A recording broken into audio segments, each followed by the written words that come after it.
Kiborachiriyot Ngasura is about 100 years old.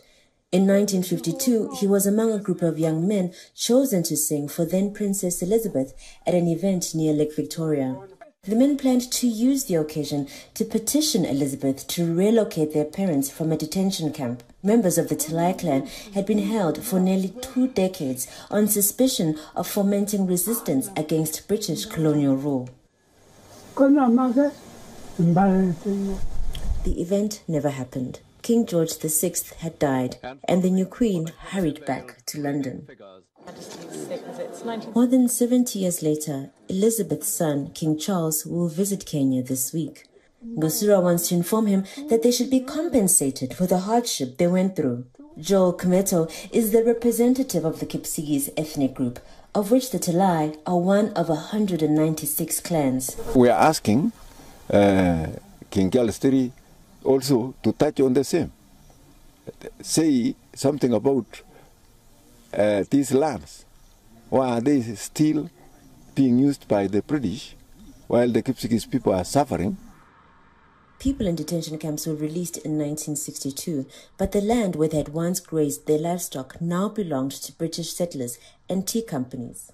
Today, Ngasura and his descendants survive off half a dozen cows and some maize crops.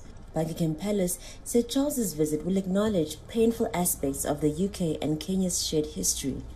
The British ruled for more than 6 decades before Kenya won its independence in 1963. A UN report in 2021 said more than 500,000 Kenyans around the western town of Kericho suffered gross human rights violations, including unlawful killings and land expropriation during British colonial rule. Kipchoge Arap Chomu is visiting the mausoleum for Koitalel Samoei, his great-grandfather. Samoei was a colonial-era chief of the Nandi people who fought against British colonial rule. According to historical records, Samoei was murdered in 1905 by a British intelligence officer. In fact, we don't request. In fact, we have to demand a public apology from the government of British because of the atrocities they meted on our people. The first one is an apology. After the apologies, we also expect a reparation.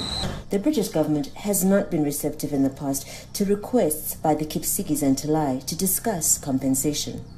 In 2019, it informed the communities it had no intention to enter any process to resolve the claims, according to the UN report. A spokesperson for the British government's Foreign, Commonwealth and Development Office noted that the UK government had previously expressed regret for abuses committed during a 1952 to 1960 uprising in central Kenya against colonial rule. The spokesperson did not address the allegations raised by the Kipsigis and Talai. Buckingham Palace did not respond to a request for comment.